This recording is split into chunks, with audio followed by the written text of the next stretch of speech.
بسم اللہ الرحمن الرحیم۔ رسول اللہ صلی اللہ علیہ وآلہ وسلم نے فرمایا، قیامت کے دن جب لوگوں کا حساب کتاب ہو رہا ہوگا، کچھ لوگ ایسے ہوں گے جن کو اللہ تعالیٰ بغیر حساب کتاب کے جہنم میں بھیج دے گا۔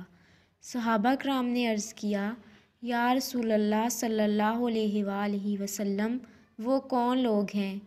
آپ صلی اللہ علیہ وآلہ وسلم نے فرمایا، نمبر 1 ظالم حکمران، نمبر 2 وہ تاجر جو جھوٹ بولتا ہو، نمبر 3 وہ برا شخص جو زنا کرتا ہو۔ عبداللہ بن عمر رضی اللہ تعالیٰ عنہ کہتے ہیں کہ رسول اللہ صلی اللہ علیہ وسلم نے فرمایا، اے مہاجرین کی جماعت، 5 چیزیں ایسی ہیں جب تم ان میں مبتلا ہو جاؤ گے، اور میں اللہ سے پناہ کر طلب کرتا ہوں کہ تم ان میں مبتلا ہو جاؤ۔ کسی بھی قوم میں جب کھلے عام گناہ ہوتا ہے تو ان میں طاعون اور بھوک کی ایسی بیماریاں جنم لیتی ہیں جو ان میں پہلے لوگوں میں نہیں ہوئی ہوتی، اور جب کوئی قوم پیمانہ اور تول کم کر دے تو انہیں قحط،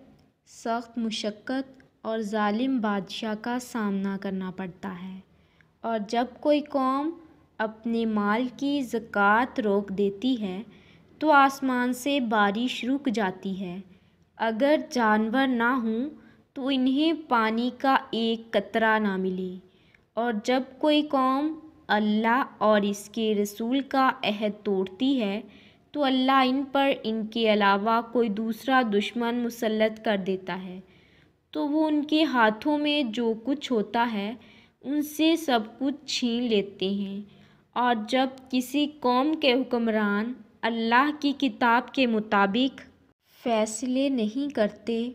اور اللہ کی نازل کردہ شریعت کو اختیار نہیں کرتے تو اللہ تعالیٰ انہیں آپس کے اختلافات میں مبتلا کر دیتا ہے۔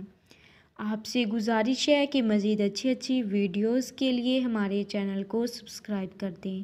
جزاک اللہ خیرہ۔